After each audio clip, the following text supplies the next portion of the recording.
It kind of helped them advance. I mean, do you think this was a conspiracy? Gotta go with Jacob Butter. Gotta go lefty. No, we're talking about the players. That's tournament champion into the podcast. There he is, right there. Oh, he doesn't even know how to watch. Go to youtube.com and search Down Lane Podcast.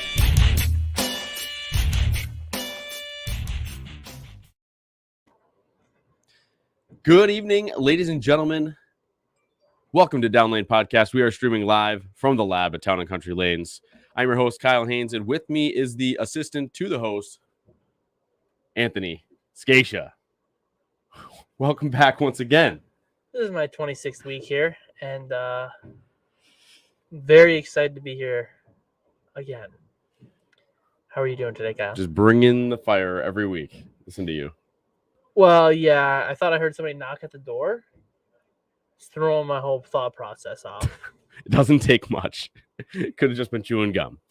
I got some. Don't forget to like, subscribe, click the bell to get alerts from the channel, and always share with your friends. That would really be helpful for us. And also, don't forget to check out our latest videos on the YouTubes. We've got some really good ones out there, especially if you're going to the OCs this year. Which means Open Championships. Open Championships. Some people may not understand that, Kyle. Viva Las Vegas. Reno. Oh. Nope, that's next year. Oh, geez. Yep. Let's see here. If you can't watch, you can always listen to us on your favorite podcast outlet, and please give us a 5-star review. And always, you can find us on Facebook, Instagram, and Twitter. I'm at Solar42386 on the tweet machine, and Kyle the Sweep on Instagram. What are you? Do you remember? Anthony Scaccia. Yeah, just find it on his name. Or A Scaccia 94. Thought the peoples might want to know. That you're Solar 1, 2, 3, 4, 5, 6? No, it's 42386. Whatever, dude. Yeah. What does that even mean? So solar, do you not know? Yeah, solar energy. No, I get it. Absolutely not. Of course not. No, it's an alley ball. Oh, it was. It had the guitar on it. What? Did it not have the guitar on it? I don't think so. Was it the one with the sun? Probably. But yeah, we used to have a bunch of solar alley balls here. And that's where I got my screen name for the Twitter, Solar42386. So a little bit of tidbit information for all of you people that didn't care. Where'd you get your screen name from? My name. Don't forget, you can always check out our merch shop on Etsy. We've got some sweet t-shirts, backpacks, hats, all that good stuff. Backpacks. Yeah, all those links and stuff are in our show notes. And you can always email us at downlanepod@gmail.com if you have any questions or comments or anything. And you can always comment to us live on air. We can chat with you guys, take your questions, etc. On today's episode, we've got a whole another round of Guess Their Earnings. That was a lot of fun last time we did it. Yeah, I don't think we were anybody remembered. Okay, can we actually keep track this time, Austin? Because there's no way you beat me. Well, our friend Charlie, who made the questions last time, made them again this time. Not only did he make write the questions, he made a sweet spreadsheet that all Austin has to do is literally type in our numbers, and it automatically says the running total. So you can't Good. tell us until the end, though. So Good. yeah, no math involved. Just going to straight up be the answer. So we got guess their earnings. So for those people that didn't see that last time, that's where we name off a bunch of PBA players, and we have to guess their How career much they earnings. earned. Yeah, thanks. Yes. And let's see. We got a little bit of experience at the Green Mountain Open this past weekend out in Rutland, Vermont. That was a little bit of fun. And we'll talk about that in a few minutes. And we're going to talk a little bit about the new recent decisions about the Spectre and the 6-7 purples, because the USBC has changed their mind about the purples. So we'll talk about that. And not only about the Spectre, but the choices that Storm gave to replace the Spectre. So we'll give our opinions on what maybe is a good option to go with if you had to have, if you had to replace your Spectre. So let's get right into it. How was your week this week? It's been a great week this week. I don't really know. It's been, what's today, Thursday? Yeah, we're on live, so It is Thursday. That's when we do our podcast. It's been a pretty good week. It's full of plug work, so we're doing a lot of plug I work. noticed that. Like beginning of the year, everything was like drill. Like 175 bowling balls went through the shop. This week and last week, it's like you can't even keep the plug inside the bottles. Yeah, but I don't think it's anything that has been drilled recently that's new. I got a Halo Pearl over there. Yeah, that's my cousin's, Mikey Jr. Oh, really? Yeah, he I know wanted my me to plug it father's for him. plugging a pinky. Yeah, your dad's plugging a pinky that absolutely went everywhere, so he's not gonna be able to use that ball tonight because there was a hole in the bottom of it, and I plugged it and I didn't notice, and it kept going down. I'm like, what the heck? Where is all this plug going? And then I finally looked to my to the right of the ball, and it's just gobbed over the ball on the right side. So, yeah, that didn't work out as planned. good thing he has other bowling balls, but yeah, so he won't be using that. But there's just a ton of plug work. It's kind of older stuff. Guys are trying some grip changes, some different types of layouts, and some equipment, kind of stuff. It's nothing like misses or anything. No, it's all just people bringing in some old stuff. I'll tell you what, talking about bringing in some old stuff, tonight, as a matter of fact, just by chance, before we started the show tonight, a guy that bowls here on Thursday nights, Steve, or doesn't bowl here on Thursday nights, he bowls on, He I think, subs Tuesdays on or Thursdays, Wednesdays, he bowls Mondays. And his name's Steve Ragone. This whole urethane craziness, yes, craze is a good way to put it. Everybody that happens to have a 30-year-old urethane in their garage or in their basement or whatever, they're just like, you know what? Maybe I'll just bring it in and try it. So he brought in, we should have taken a picture of it. He brought in a gold angle. It was absolutely nuts. Like, it was really hard to work out the thumb. Yeah. No thumb slug. But it was kind of interesting because we saw a little bit more wear and tear from the wood lanes versus the synthetics. Yep. Yeah, there's a little bit of a different marking on it. Yeah, not a lot of, well, I mean, there's still a lot of people out there with wood lanes, so they're used to the horizontal track marks, but that's what I call them anyway. But those little slices in the ball. But yeah, you don't get that anymore. You don't get the. You all right over there? Wow, that's good. And he's just cracking his neck midstream here. Is that loud? Oh, good. I don't know if they'll hear it. But yeah, it's just the track marks one thing, but just what an ugly color ball. No offense. It wasn't even gold. Oh my god, it was puke. I mean, that's gold. That Obsession Tour is gold. Not that you guys can see it, I'm but sure that's gold. The Rhino Pro, that's gold. That thing was just vomit color. Yeah, it was. Yeah, gross. But I didn't see him throw it. I'm a little upset. Sorry.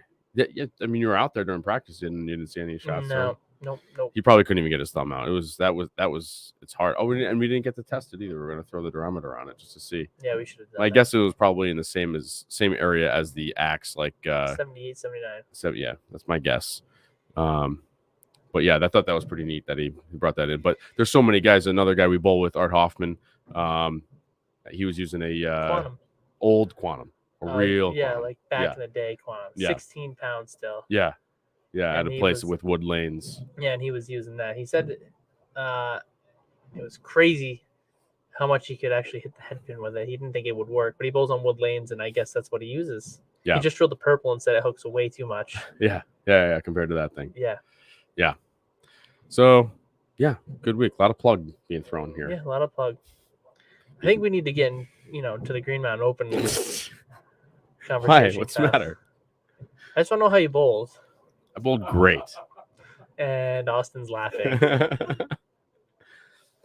Well, we went to the Green Mountain Open. It's in Rutland, Vermont. It's a nice team tournament, doubles and singles as well. It's an association style. Yep, that's good. That's a good description, good descriptor. Just like nationals, open just like tournament. Yeah. Or state tournament, national tournament. Yeah. Style. Yeah. Yeah. There you go. We bowled pretty good though. I didn't get to bowl on Friday. Who bowled good? I bowled pretty all right. There were some people that bowled good. Austin bowled pretty good. I bowled pretty good for 2 shifts. I struggled on when they re-oiled. But I think I had 610, 690 for doubles. We were even. Yep. That was our goal. Yep. I'd just like to ask Kyle how Friday night went. How'd you bowl Friday, Kyle? Do you remember? I remember single shift the afternoon. It was fun. The afternoon or the evening? Listen, the evenings. Did we bowl in the evening? It was an adventure. Jeremy, is that what I shot? 474? That's a little high. I thought you shot 421. Yeah, I don't know what I shot. Honestly, I have a picture of it. Yeah, you want to see it? The scores or me? I think it was lower than 474. Yeah, listen. So here's the deal. It's a little bit of an adventure. We'll keep it PG-13 when we go out there, and I don't know how to bowl like that. That's what I explained to these guys.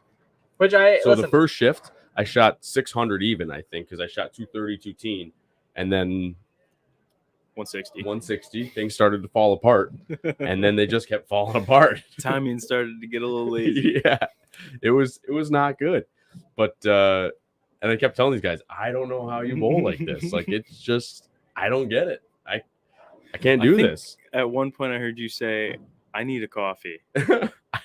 Maybe I did, and never got a coffee. Oh my goodness! Friday was pretty good. Austin, how'd you bowl? I mean, you bowled out there. How did you? How did some real bowlers bowl? I mean, Friday was not a good day. I mean, I went 540 with a really bad game though. The third game in doubles, and then singles I had 690, nice. 680. Our buddy Jake shot 700 during the teams. I don't know what he shot during doubles and singles, but he bowled really good. He always bowls good up there. He had a good block in doubles, didn't he? With Joey. So there is the scores. Great. Oh, you had 481. Yeah, see, thanks, Jeremy. I got 10. Oh, Jeremy had it. He said 481. There he goes. 481. He remembered the truck ride. It was good up there. You know, it's 7-1. Played a little tougher than 7-1 this year. Last time we went out there, I mashed them. This time they were a little bit tricky. Yeah. After they re-oiled for the team event, but I also didn't bowl Friday this year. I just went up Saturday after work, so it was a good time. We always go. We had about 30 players out there, and we do have a team. I think that's really close to the top. And Ken Smith, Jake Smith, Eric Apogee, Jason Hazard, and Dan Nutty was on there as well. So they were right around second place last time we looked. So good for them. Yeah, they bowled really well. Yeah, bowled really well. So the shot was like a 41-foot 7-1, so it was really playable. 42-foot 7-1, 28 mils. Yeah, and it's half and half. 20 what? 28 mils. 28, yeah. So it's half and half. It's half synthetic, half wood, yeah, which we're used to. Yeah. But they just played a little tricky for when they were fresh. I had a really good look with my Quantum Evo Solid, and but once I had to transition, I kind of lost it, and then also that's later in the day when some liquid might have been flowing and used, and I was not doing so well. But what I didn't do all weekend for whatever reason is use my purple, and I don't know if it's because I wanted that. It wasn't an option. I think it was. I didn't try it though. I didn't even try it. I don't think you could get to the gutter. In the team event, you could have, because there was more hook, or there was more free back ends. Yeah. There was more free hook on the team event. And I wish I brought my purple, because I probably would have crushed it. I just felt like that was the shot for it. And then I just couldn't get far enough in. 15-8, and I still really didn't strike. I hit the head pin, but I haven't been striking well lately, so it's probably just operator error. Yeah. And a lot of my issues. That was all my problem too, was operator error. I mean, I was basically in a fog the entire weekend. So I know, it's just so everybody knows, I literally walked into doubles, and I think we start at 9, and I called Kyle at 8:30, and he's like, "Oh yeah, I'm totally up. I'm ready to go. I'll be there in a few minutes." And then I was talking to him after. He's like, "Yeah, there's a good thing you called because my alarm was not set. It was still on the screen. So, he might not have showed up." Just take a picture. Go. Okay. Yep. And the funny part is I was really thinking that I was going to be bowling singles at 9 a.m. And then maybe bowl doubles when Kyle showed up after. But he showed up right on time. And on time. And our goal 5 was minutes to left. be even.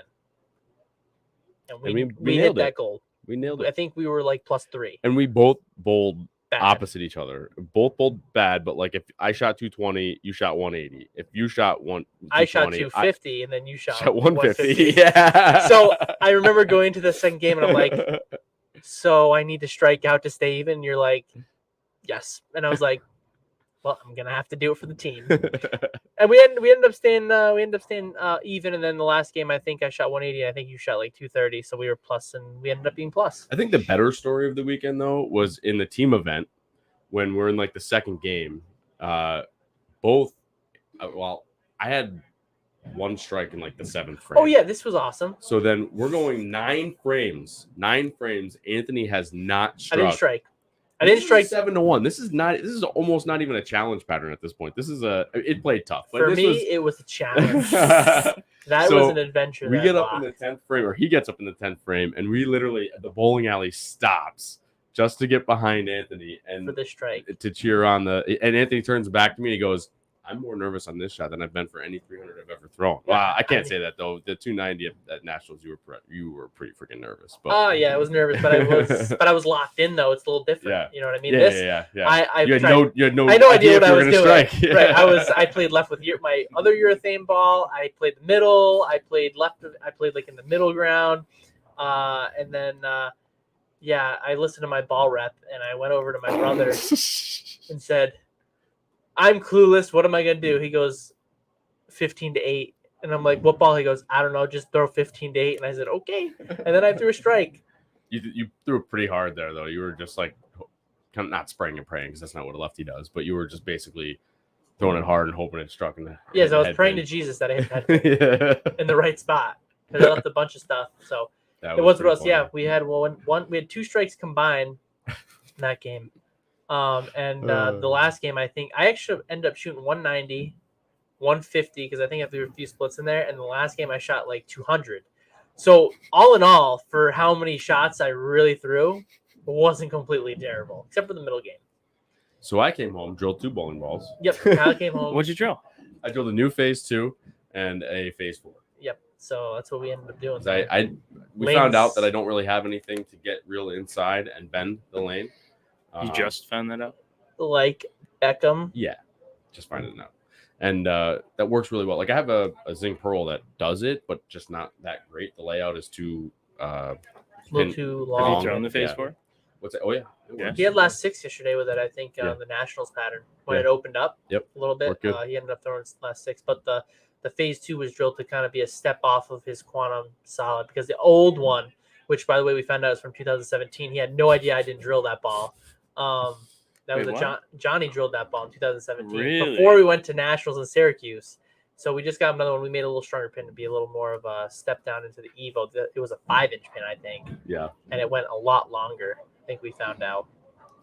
Yeah, they're similar, but definitely you can see a little bit of a difference down on the end of the lane. Okay, there we go. Yeah. That was our Green Mountain Open experience. It was interesting. Fun. Fun, yeah. Yep. And everybody can't go. You know what I mean? Everybody can't go. A little inside joke for our buddy Jake and Jeremy. Everybody can't go. Okay. All right. No so, idea what that means. Why don't we get to our next round? This is our second ever round of Guess Their Earnings. I love that. Guess Their Earnings is where Austin reads us. Do you have the thing? Did he write the thing again? Because I can't remember. The what? Like what it means, what Guess Their Earnings is about? No. All right, cool. So it's where Austin reads us some information about a PBA player along with their earnings, and we have to guess what their career earnings are. Not and along with their earnings. Well, right. Their name. I'm sorry. Along with their along name. with their name. And then we have to guess what their career earnings are. And then the person with the lowest score wins. We will be doing it a little differently this time. Less numbers. No, well, yes, we're not. I'm not giving you the individual's total till the end when the game's over. Oh, that's cool. Okay, let's do So it. in the end, we'll walk through each individual and then Yeah, so we're gonna guess who what they won. are, and then at the end we'll reveal them and what our guesses were. yes. What I said. I mean, guess it doesn't I matter. have- Okay, go ahead. Ready. Number Okay. 1. All right. I'm watching you. No cheating. Dang it, he saw it. Tilted the screen. This bowler has 10 PBA national titles, including the U.S. Open, and was the inaugural King of Bowling in 2009. Who is Parker Bone? No, I'm just kidding. The Big Nasty, Ooh, Wes that's Malott. right, King Bull. Wes Malott. All right. He's got to be in the Millionaires Club, obviously. I'm ready. So Go ahead. Wow, that was fast. No. Okay, go ahead. Go ahead. 1.5 millions and millions of dollars. The more you For think, whatever reason, I know. the I more know you think, that- the more you stink. I know, but something wants me to say over 2 million. But he's been out of the game, quote unquote, for a little while now. You're Meaning, thinking like- really hard about this. I know, Way too but much. My brain hurts already. From all listening right, to so talk. I am gonna go a little lower Blah, and blah, say blah, blah, blah. 1.3 million. That's like the same number, dude. Yeah, but I can't. It's gonna come down to those small, minute decimals. All right, do you want me to say 1.3275? Fake news. All right, next. I don't know what I'm doing anymore. This bowler has 35 PBA national titles, including 3 majors, is a PBA and USBC Hall of Famer, and has added 6 PBA 50 titles as well. He is friend of the show, Parker Bone III. Ooh. See, I was right. Yep. All right, so he's obviously won a ton of 3.5. No way. 2.5. 3.5 all day. No way it's 3.5 million. Sure. I could be completely wrong. It's happened once. For a long time, it's PBA 50's counting too, and he's a little bit good there too. I know. Adds up quick. $10,000. The numbers are already in. We're moving on. I'm not changing anyways. All right. This bowler has won 14 PBA national titles, including 3 majors. He is the only bowler to win a PBA national event, regular or senior, in 6 different decades. He is Johnny Petraglia. Wow. 60 years. Wow, that doesn't mean 60 years, but Johnny Petraglia. Interesting. A lot of different types of bowling balls there as far as what he's had to use. I'm gonna say how many events did you say? 14. 3 of those were majors. 850,000. I'm gonna say he's still got to be in the Millionaire Club, so I'm gonna say Hold 1.1. No, Kyle just waits till I answer, and then he just gets it Oh, close. well, if you could just wait for me to speak. You just take too long. Well- I'm ready to go. I'm geared up. A brain moves a mile an hour. That fast, huh? Cruising. All right. This bowler has 11 PBA national titles and 1 major. He is the PBA Rookie of the Year in 2015 and was the first bowler to have 5 national titles by age 21. He is Jesper Svensson. Is he a millionaire yet? I can't remember. 650,000. Ooh, that's low. Do I go low or do I go high? I'm gonna say. Dude doesn't bowl that much, You're right. but then he bowls a lot. So does overseas count? I don't care about my answer. This My is all answer's good. just, I should say, all these earnings are based on PBA.com figures. Don't tell people that. I'm trying to throw them off. I'm gonna go Jesper Svensson. I'm gonna go with $775,000. Once again, real close, but a little higher. Freaking joke. I'm gonna go $1. All right. Last bowler. You guys ready? Last bowler. Here we This go. is the make or break round. I love I mean, make or break. you So guys nervous. don't know that, I'm but so I do. nervous. It must be the make or break round because obviously you just told us Is it that It close? could be a That tight? blowout. You never know. Yep. it's not All a right. blowout. I'm right on the money. This bowler has 6 PBA national titles, including 1 major. He also helped the Kansas Jayhawks win the Intercollegiate National Championship in 2004 and was the U.S. Amateur Champion in 2005. He is Rhino Page. Man, 2004. Oh, He's a Jayhawk. man, oh, man.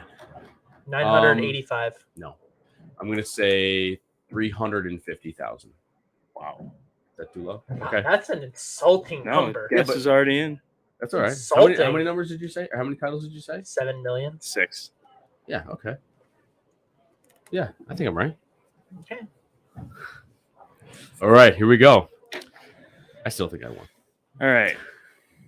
So Give it to us dirty, hard. Kyle's margin of error. 1.5 million. Ooh, that sounds high. That sounds really high. Anthony's margin of error. 3 million. 987,000. The less you think. So the one that really got you, Kyle, Yeah. was Svensson. He's only made 500K. Wow. How much did you say? I said 775. And also Parker Bone the third. He made 3.3. And I What'd I said say? 3.5. You said 2.5. Oh, And I said 3.5. that was close. Fellow lefty understands. Well, you blamed it on the senior tournaments. It's like, wow, congratulations. 10 of those senior or whatever. That's like $100,000. That's not even a lot of money. They win like no dollars Kyle, there. I mean, he's It got adds up, Kyle. Who said that? 35 national I know. titles. That That's was a my lot fault. of That was my bad. titles. I know. But he also won it in like where all of the titles were all like 20 grand back in the 90s. You know what I mean? Like, Yeah, but the guy cashed a lot and everything. I know. He's an amazing bowler. He's Hall of Fame. You're forgetting he's legit. PVA. You're forgetting regional. Yeah. You're forgetting everything, Kyle. I know. My mind doesn't work. Well, we're 1 for 1. I won the last one. You won this one. Well, that was debatable. Oh my! 'Cause God. we Here didn't really go. keep There's numbers the right there's way. always an answer. Yep. No, Yeah. Kyle definitely won the first round. I would like to go back through the numbers. Okay. We can go back to the Recount. episode. There you go. Recount. All right. Well, that there we go. That's guess their earnings, and Anthony won this round. You suck, and I'll get you next time, I guess. Thank you, Austin, for that lovely Thanks for round. hosting. The what? Oh yeah, and thank You you. should see the job that Charlie did on this spreadsheet. Thank you, Like, Charlie, you'll have for to look the at it after. for the spreadsheet and for the questions. Thanks for your that was help, fantastic. Charlie. You're a gentleman and a scholar. All right, so let's get into the big news this week, or not this week, but over the last couple of weeks, over the banning. I have it on good authority. I don't know if you saw the tweet blowout today. Tweet machine. Yep. Big Mike from the other show over there on the YouTubes. The internet's. He said that we should just shut down the show today because they already covered all the topics, so we're all good. We're all set. We can just shut it down. But I don't really think we're going to talk about urethane, are we? right, no, not at all. The only thing that we're going to talk about is that they actually decided to ban the 6-7 purples from all play, Yeah, they took it all out. which it's like about freaking time. I mean, yeah. where the hell was that decision 2 weeks ago when they came out with banning it, or 3 weeks, whatever it was, when they came out with banning it from the national Well, tournaments? yeah, I mean, it makes sense that they should ban it for everything, not just nationals. But Yeah. you know what? They ended up making the right call. It only took them a week. At least they figured it out. Why? Why did it take 2 weeks? But why? Maybe they just wanted to make sure the facts were straight before they took it out of everybody's hands. Is it because they wanted to make sure it was banned for their tournament before Yeah, because it just started. it I'm started? sure. Right, because then if you don't say that, then they got to let everybody be able to use them. So I'm sure they did Right. that first just to Right. make sure they covered themselves for that event. And then say, well, we'll give it like a week. We'll see what's going on. And then we'll just make sure everything's good to go. Everything's on the AOK list and we'll go. Because Yeah. think about it, guys who are going to go out, if they already have it in their bag and Right. it's not set upon until a week later, shoot, now you just got to let everybody use it because they're within 2 weeks now, right? Yeah. So Um, is what it is. but ultimately, they made the right decision. I mean, if it's going to be banned from national tournaments, it should be banned from all play. But now we had 2 weeks of people using it in play, unless there were some people that were like, okay, I'll just not use it. I don't know how many are still out there, I but don't think they use them. I just don't feel like, well, and if anything happened, Wow, I I mean, you know, I'm sure that there are people that do it. But are they checking serial codes? there's people out there We won't know till in June. leagues that will be like, let me see your serial I'm number. talking about nationals. Oh, yeah, I would hope so, Do they know especially in this do situation. they know what a purple hammer is? Good question. I'm not trying to be mean. I'm just giving an honest. Like last year, I looked at my 3 holes and They look were at they like, look for your okay, grips, looks and good. then they do look for the serial number. Yeah, but they look for the serial number just Number to to make sure it's there, visible. and make sure it has the USBC logo on it. Right. Yeah. Yeah. Um, Interesting, but Yeah, I mean, hopefully they do take the extra second. Like when I pull mine out, I'm sure you're going to have it. Jeff Riggles, they made the right decision 5 years too late. Yes. Brings the heat every time. The fire. Yeah, I mean, I guess we don't know if they knew the information. That's just the only question. If you know if they knew the information, that's a whole different story. But yeah, I mean, I'm sure they we don't wanted know to that just, for sure. Yeah, they wanted to get out of play, I'm sure, and yeah, eventually they probably had a plan of getting rid of it, but to make sure that nobody puts it in their hands for nationals where they have to get stuck letting people use them, right. which then would have basically asterisked the tournament. Very hard to say that word. But it would have, if somebody did win with one or had a really good finish, it could have been tainted a little bit this year. So they probably got out as fast as possible, said, hey, don't bring it. But let's just hope that they actually know what it is and they know what they're looking for to make sure that ball is legal. Yeah, I mean, the people checking in your bowling balls, if they're looking at the serial number, then hopefully they know that they need to be looking for a 6 or a 7. Right. And I don't know if they do, but when we go out there, we'll figure it out. So, I mean, I'll have 1, maybe 2 or 3. Jeff, I just want to say that you yelled at me for speculating. So, I can't confirm nor deny that information that you're saying. So I don't want to be the speculator here. But no, I agree with you. I don't want to be speculating on something I don't know about. But I hear what you're saying when you say that Chad Murphy worked at EBI for years. So moving on to the Spectre, we already know that the newest one banned. Right.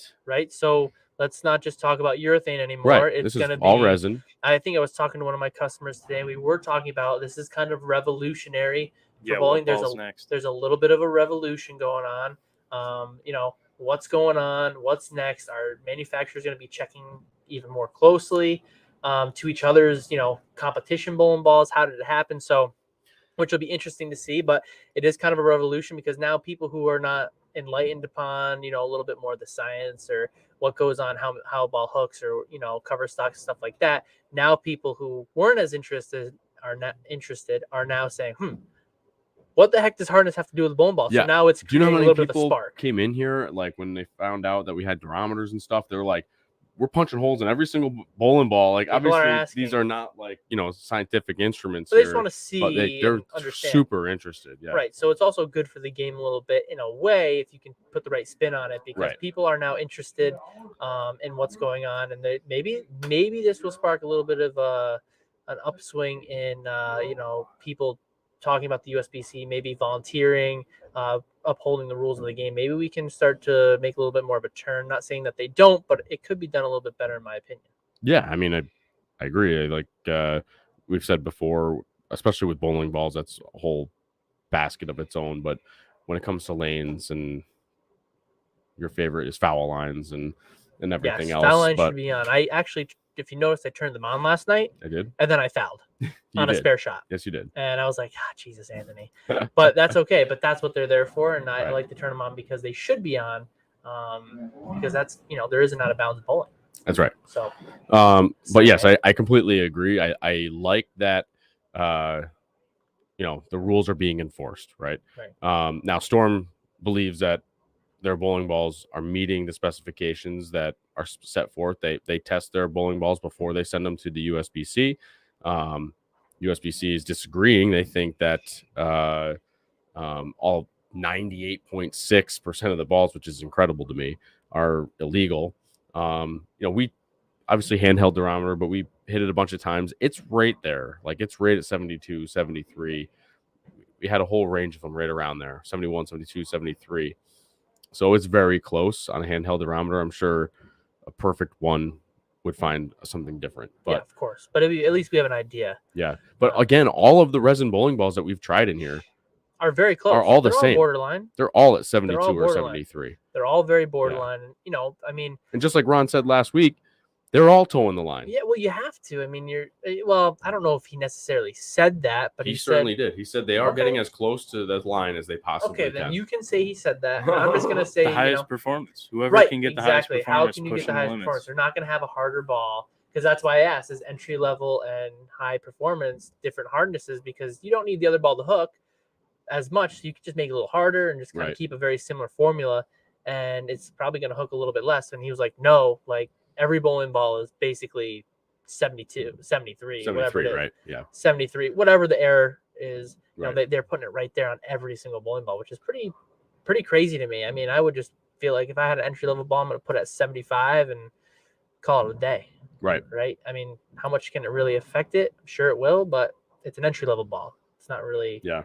You know what I mean? Well, speaking of Ron, I know we've had him on a couple of times and we talk about him a lot, but I don't know if you watched the video of the difference between the haven't got a chance to watch it. So I watched it this morning. It was a 63, right? 64.9 versus 72. I heard he made one 48. Really? Yes, he had one. He put one outside. It was 77 because the guy I was talking to before, Stephen Quick, we were chatting, and he's a CTD guy, and he was showing me some stuff. He's like, yeah, he had one. They all came out at like 70 something and a half or whatever it was. I don't remember the number. And he's like, he made 148 or something like that, 163, and he kept one out of box. And he said it was, and then one at 77. He left it outside in 37-degree weather, and it went to 77. Yeah. So like we said, when we wanted to keep our stuff in the trunk of a car in Vegas for the fresh, so that we're a little softer, they don't take as much surface. But you know, he was talking about that and how they were bowling on red square, which is a completely flat pattern. He said it was incredible how much area he was. He could throw it to the ditch and it would hook back with the 64. With the 72, it didn't go dead straight, but it would hit the 3-pin or the 2-pin. Sorry, he's left-handed. So even though we said we weren't going to talk a lot about urethane, we're talking about urethane. But of course, said but hard. Just... you know, why does hardness matter? But like it makes a huge difference. At least so that's like 8 points, 72 to 64. So that's a pretty big swing. How much does 72 to 70 make? You know, when we talked to Jeff when he was on the show, Jeff Riggles, he said that makes a lot of difference. He thinks. I don't have enough knowledge or experience with this is all new to us, right? So like we never tested bowling balls before. Not new, so but it's come back into but it's new to us. Like we have never tested bowling balls to know this one's 72, this one's 70. Let's see what the difference is. Right. You know what I'm saying? So so I don't know how much a 72 versus a 70 is gonna really change on the lanes. You know what I mean? Maybe a couple of boards, maybe a lot of boards. I don't really know, but in that kind of thinking. But so yeah, the Spectre, it's definitely on the line. But like I said, are all of these balls on the wall. We've tried them all. And do you think we're going to see more? I think we talked about him. We're going to see more bands. I don't know if we are going to, but I'd like to see them ban the Helios just because there's so many 900s with it. Well, I think you're just going to see a general swing over the next year of production, a general swing of balls that are not as close to towing the line. You think so? I think so. So I think you're going to see a drop in performance over the next year. You know, especially if you see a couple more get banned in the coming months, they're definitely going to have to make it a little farther away from towing that line. I did hear a motive ball was on the edge, but that was on that USBC forum page. Oh, really? They were looking at the Trident pretty closely, and I was like, oh, well, that ball's kind of old, and nobody throws it, so it's not as well. Popular. So here's the other question. I think we kind of touched on it last week. Is so it used to be that PBA was 75. Okay, 75. And USBC was 72 or 73.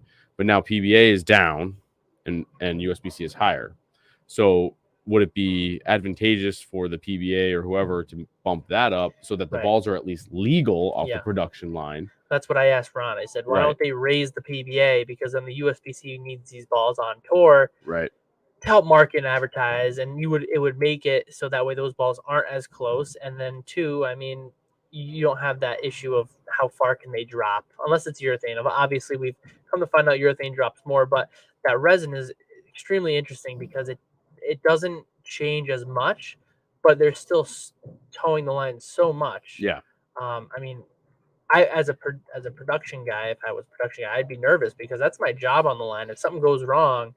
Now the company's not sued, but they're fined. What was it, $8,000? And I might be in trouble now. Not just $8,000. They lost way more money in all the bowling balls. Because now they're letting people keep it. I mean, hundreds of thousands. Oh, you don't have to send it back in? No. No you can kidding. keep it for a practice ball or a tournament ball if it's not USBC certified. No kidding. Yeah. So now when we have tournaments here, I'm going to have to say USBC, no approved ball list, which I never really thought about before. People could have used unapproved balls, but you don't typically see it because there's one or two or three big brands that people use. Now there's a Spectre out there Will somebody try to use it and push the buttons and Yeah, push the envelope? Absolutely. sure. Absolutely. So Whatever can give them an advantage. yeah. Absolutely. Put some holes in that one for me. I will. I have no problem doing that. I'm surprised that it's an extra shipping cost. I'm surprised that they didn't want it back. But either way, What are they going to do with them? Yeah, I know, but You know what I mean? I don't even know how you recycle a bowling ball. Yeah. Funny colors too, right? Yep. So what they did do, which I think is great, from Storm. Well, this just in from Jeff Riggles, sorry.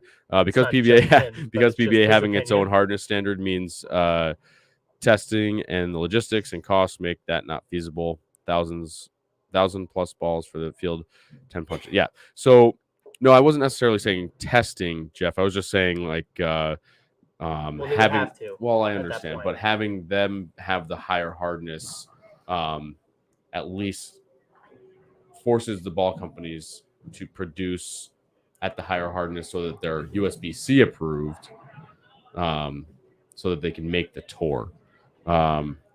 Now I understand what you're saying. Now that the PBA then would have to say they would have to test. They have to test to make because sure it's at 75. Yeah, because the reason that they lowered it was because they're assuming that it's coming off the line, approved and okay, because they're at the lower threshold. Correct. I got it. Yeah. So it makes it easier for them to make sure everything's exactly. In. Yeah. Well. Yes, I just sometimes I got to work it out in my brain. You know, up in the skull. Yeah, you did it. Good job. So I don't know. Maybe they should limit how many bowling balls you have. Maybe you don't need 35 bowling balls out in the tour. Just saying. Yes. Well, why not? I mean, it makes sense. And then that way they can check them off. You want 6 to 8 for the tournament? There you go. There's your 6 or 8. We're gonna make sure they're all legal. You're gonna drill another 10 next week, so it doesn't really matter. And then you're gonna find out which ones work, and you're gonna keep doing it. Because I know what the Masters they limit, correct? You have a square. Right, yeah, you have a square that you can fit it in, or something like that. Those are USBC tournaments. The Masters and the US Open both, I think, limit their bowling balls. Right. But until you get to the cashers round, then you can add in or swap out. Excuse me. Yeah, sure. You should be able to swap out each day, but you have a limit before each block. Yeah. Yeah, but I mean, I guess then you would still have to test every ball. Right. So Storm did the right thing, I think. Even though that they disagreed with the findings, which is fine. It's up to them to defend their product. They said it's whatever USBC found it to be illegal. We're going to now replace them all. Yeah. So they came up with 7 replacement options, which are all bowling balls that are already out. Which is what it should have been. Yeah, I'm just saying they're not. I mean, I guess the Helios is pretty new, right? So that's you've got a pretty high end ball. The Wolverine, the UC3, and the Helios are the newest 3 on there. The High Road and High Road Pro have been out for like 20 years. I feel like they've been out for a long time, but they're also really good bowling balls, right? And your UC2 is a little bit newer. It's not as new. And the pitch black is a good urethane choice. But let's not forget that these guys are still in there to make money, so they can't just give out whatever you want. Now, I know when Motive had their issue with their Jackal, they let you pick whatever you want. But don't forget that ball was the highest end product that you could have at the time. So anything would have been feasible to be picked from. This is not really. It's like a mid-tier. And at that time, did they have? Were they like a huge line of products back then? I can't remember. I mean, I'm sure they had stuff, but it wasn't as. It wasn't as big as it is now. Right. But if you look at it, they can't. These guys, it's a mid-range product. They're not going to go out and give you a high-range product because there was an accident on the production line. So, Mitch Young, are they giving out 900 rings with every Helios yet? Yeah. But so those were good choices, and they do end up in the same margin of money that you would have to buy for the ball. So. They were all pretty good picks. Did you take a look at the list, Kyle? I did. What did you think? Did they do a good job? And if so, if they didn't, what would have been a better alternative? No, I think they're all good options. I mean, the Helios is obviously something that's working really well for some people. I mean, even some of our guys here are using it, I think, with success. I don't know about matching up from what you had. I mean, I think we were talking earlier, the High Road Pearl is probably pretty close to what the Spectre was. Yeah, so your High Road Pearl is a and the little bit. Wolverine. Yeah, your High Road Pearl, I'm pretty sure, is a little bit of a higher RG. It's very close to the same diff, depending on what weight you're throwing. Right. It'll change a little bit, but it's pretty close. I believe the R2S was just to help give you a little bit more extra in the middle because that High Road is so clean, or the High Road Pearl is so clean. So the High Roads were two good options if you were looking for something to replace them. Something similar to replace it. Yeah, right? And the Wolverine was also very similar as well. So either of those three, if you want to keep in the same line, those would be the three balls to choose from. And then you kind of do have your outliers. You've got your Pitch Black and your UC3, which are urethane. Right.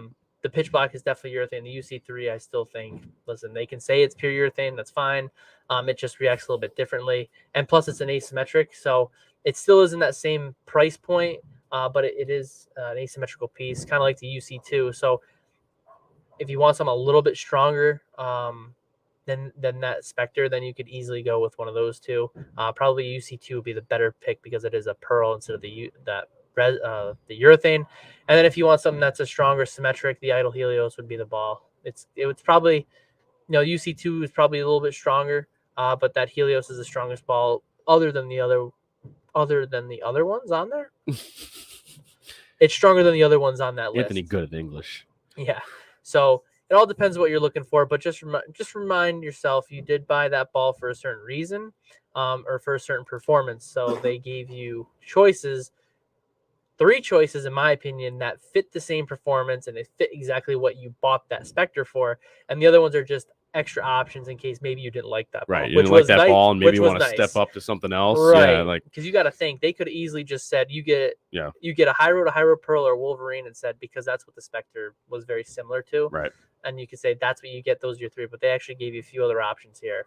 The only thing that I would say that a few people didn't like the options about, they were like upset on the internet. The only other thing they could have done, I guess, was giving you a credit for it.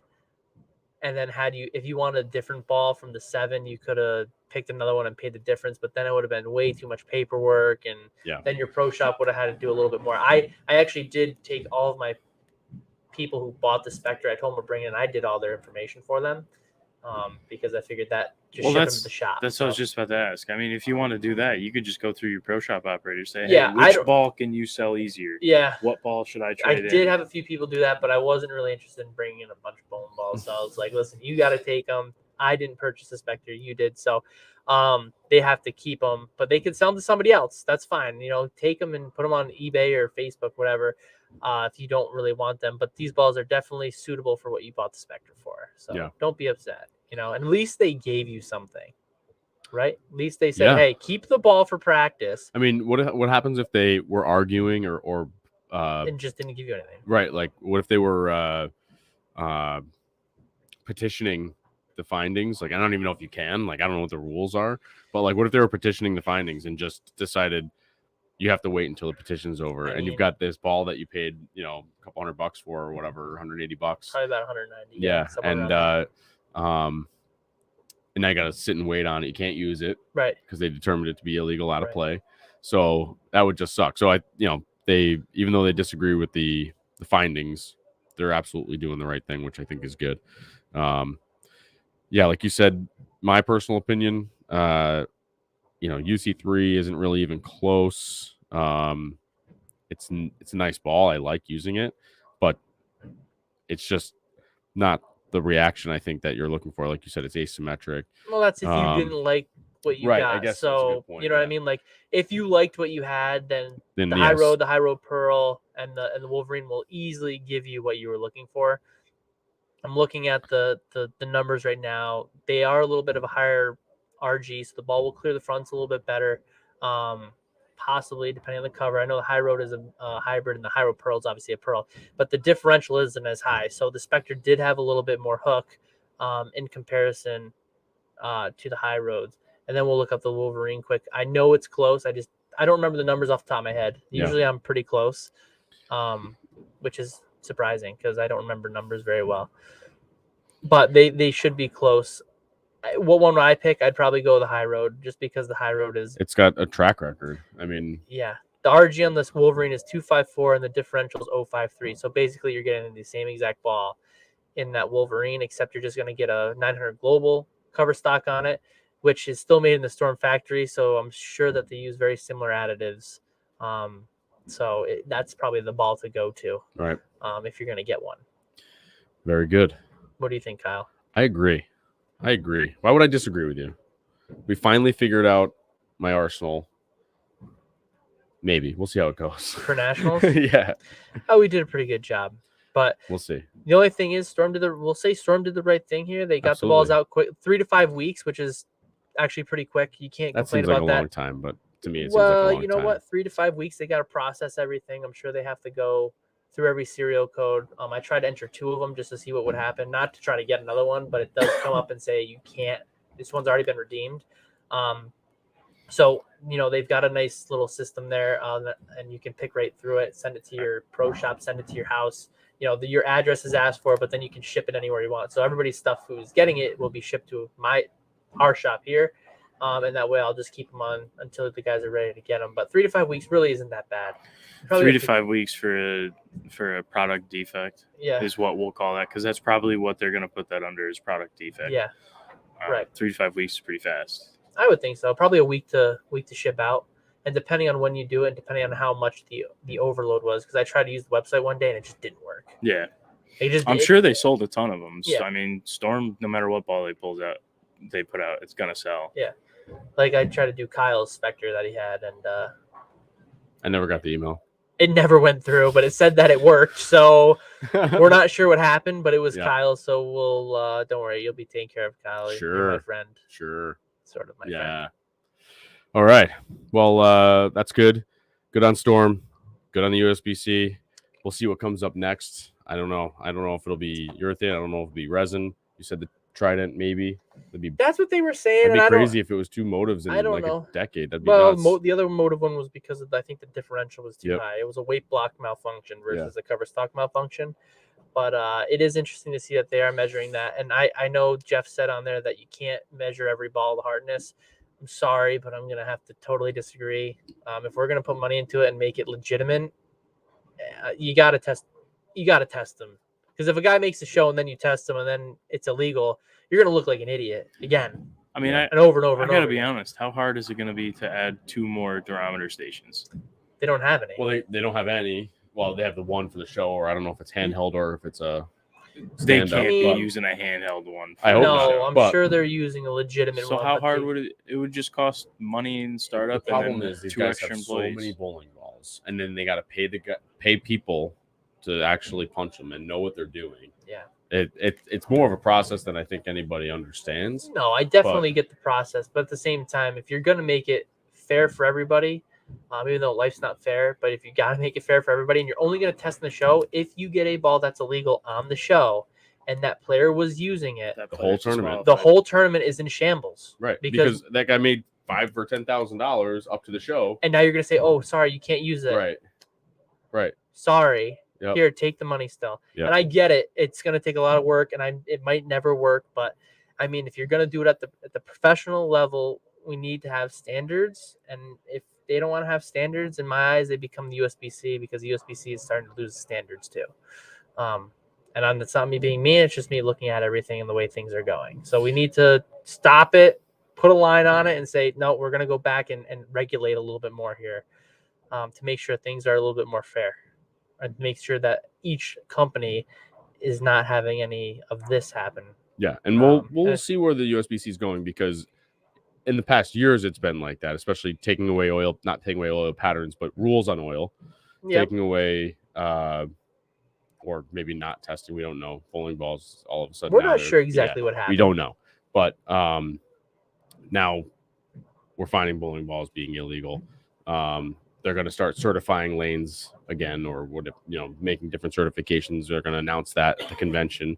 So hopefully all of the organizations will start bringing themselves up to a higher standard to be more.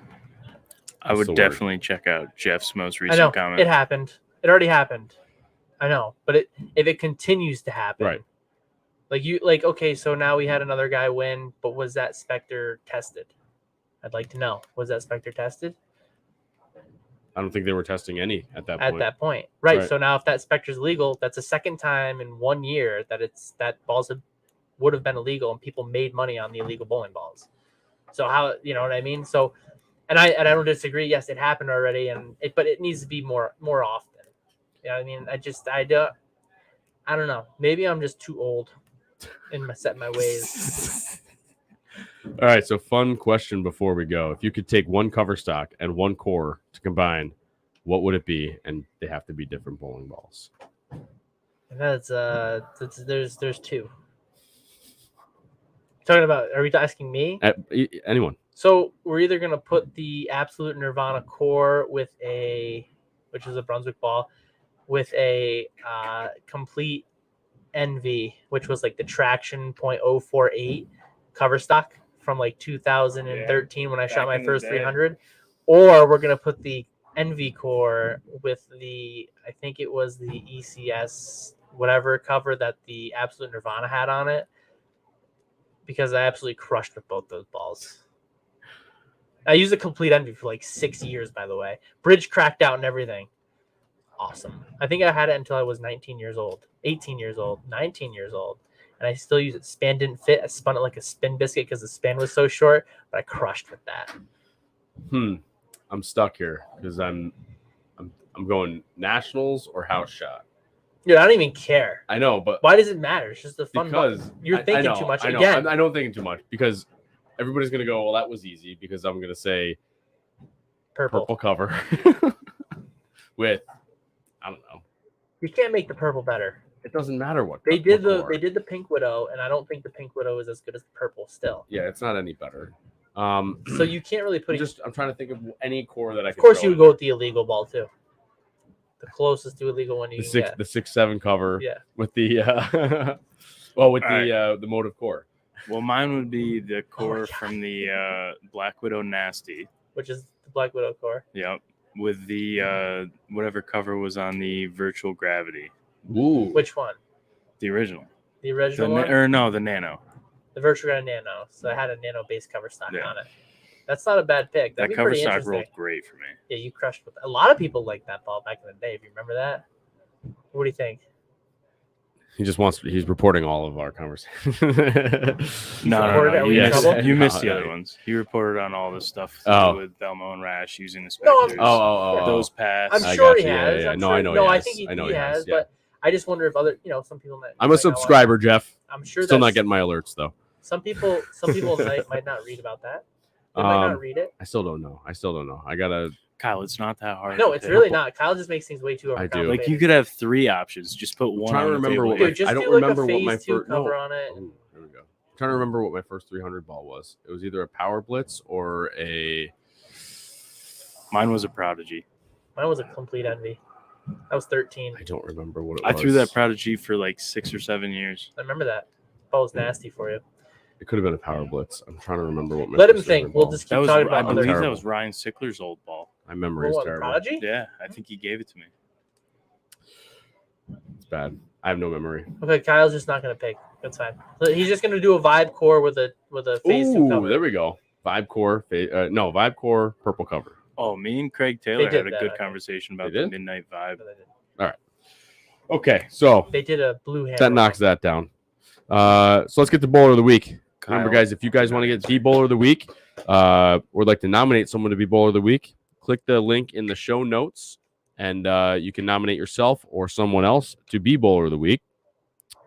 This week, all the way from the Green Mountain Open, we've got the team that whooped all of our butts. This is our very first multi-bowler of the week, so this is bowlers of the week. With an S in the middle. So this is the team that took our 30 bowlers and put us into a pot, stirred us up, and threw us out with the bathwater. I don't know what that means, but that was horrible. So Ken Smith, Jake Smith, Eric Apogee, Jason Hazard, and Dan Nutty. We talked about you at the top of the show. You guys are our bowlers of the week this week. We're shooting Shot 3,000, but not, I think. 3,100. Oh, with the handicap With their 3,100. handicap, I They're think currently they in second place. were about Or at least 3,200. when we left, they were in second place for the Green Mountain Open. So congratulations, guys. You They guys are bowled great. bowlers of the week. They bowled really good. They beat us, basically. They whooped our butts. Yeah, they did. So don't forget, if you guys want to be bowler of the week, click the link in the show notes and nominate yourself or somebody else. And that puts you in the running for some sweet merch from Down Lane Podcast. Bringing Yeah, that yeah. up, how are we going to do this? Are they like if they win, are they going to win collectively as a group? Oh, I'll They make sure get they one don't win. shirt. Also, not to barge in, but how many more weeks do we have, Kyle? So how many more weeks do we have of bowling? 5 weeks? I think 3 after this, 3 or 4. Are you sure? Really? Yeah, this is Yeah, week that makes 26 sense. to go Yeah. 30. That makes sense. So yeah. So We still have to make up a week though. Yeah, but 3 weeks still. 20. We're in Almost a week week. 20. We're in week 26 out of 30. So This week is 26. yeah, we got 3-4 weeks left, folks. So we will Drawing. Are we going to do the drawing before the last episode or on the last episode for the season? on the last episode. Okay. We will announce the bowler of the week. Kyle do all that. He's gonna go through every episode. It's Do we okay. keep it They have tallies? these big wheels on the internet that you just put names in Yeah. and hit a button. Have you- Oh, it's super easy. Have you been keeping I tally? sure have. I got a spreadsheet. Even the days that we didn't know who was going to win. We always All knew the who was time. gonna win. I always knew. Right here. All right, guys, it's time for us to go bowling. So please don't forget to like, subscribe, click the bell to get alerts. You can always catch us on Facebook, Instagram, and Twitter. If you can't watch the show, you can download and listen on your favorite podcast outlet. And while you're doing that, please give us a 5-star review. Let's see, what else you got? Oh, go to our merch shop. Check out our sweatshirts, t-shirts, backpacks, hats, all that good stuff. And if you guys have any suggestions for us, go ahead and email us at downlanepod@gmail.com. Thank you to Austin VanBuren, the producer, for another good show. You're so good at game show hosting. You ever looked at being Steve Harvey? No. Oh, man. Jack Scaccia, proprietor, Town and Country Lanes. Thank you for letting us take over every week. Anthony? I don't know. It's tough being the guest for the 26th week in a row. Thanks. Well, it's not in a row because you took that break a couple Yeah, weeks I ago. know, but still, it's in a Went row. down to for me. Florida. It's in a row for me. I was still on the show. My mind was in it. Oh, okay. I was in an Really? airport. Because you didn't even have a. Oh, that's right. Because I was actually in the I air. didn't see a single comment. Not one. I was gonna say, in- I not a don't one. think he I there. was in the air actually, Nope, not so a I one. wasn't able to get on the interwebs. They got Wi-Fi on the airplanes. You're not allowed to stream though. They get real mad when you do. Do they really? Oh yeah. I don't know. I streamed Netflix both directions to Vegas last year. All right. Well, thanks anyway for being here. I feel the same. Thanks to my family, Stephanie, Zach, and Ethan. And Jan.